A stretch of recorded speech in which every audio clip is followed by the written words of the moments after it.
BRICS அமைப்பில் இணைவதன் மூலம் Malaysia தனது பொருளாதார உறவுகளை பல்வகைப்படுத்த முடியும் என பிரதமர் டத்தோஸ்ரீ அன்வார் இப்ராஹிம் கூறியுள்ளார். பகிரப்பட்ட முன்னெடுப்புகள் மற்றும் விவேக பங்காளித்துவத்தின் மூலம் அதன் உறுப்பு நாடுகளுடன் இணைந்து பணியாற்றுவதன் மூலம் அது சாத்தியமாகும் என்றார் அவர். 2009 உருவாகிய பிரிக்ஸ் நாடுகள் அமைப்பில் இணைவதற்கு மலேசியா விண்ணப்பித்துள்ளது குறிப்பிடத்தக்கது.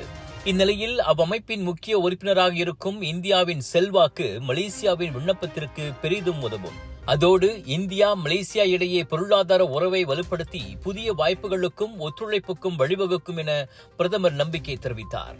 இந்தியாவுக்கு அலுவல் பயணமாக சென்றுள்ள டத்தோஸ்ரீ அன்வார் அங்கு நடைபெற்ற பொருளாதார ஆய்வரங்கில் உரையாற்றிய போது இவ்வாறு சொன்னார். வேகமாக வளர்ந்து பெரும் பொருளாதாரங்களான பிரேசில், ரஷ்யா, சீனா, இந்தியா, தென்னாப்பிரிக்கா உள்ளிட்ட நாடுகள் பிரிக்ஸ் அமைப்பில் அங்கம் பெற்றுள்ளன. இவ்வாண்டு ஜனவரியில் ஈரான், எகிப்து, ஐக்கிய அரபு சிற்றரசு, எத்தியோப்பியா ஆகிய நாடுகள் புதிய உறுப்பினர்களாக இணைந்தன. மலேசியாவும் அதில் இணையும் விருப்பத்தை ஜூன் மாதம் பிரேசிலிடம் தெரியப்படுத்தியது.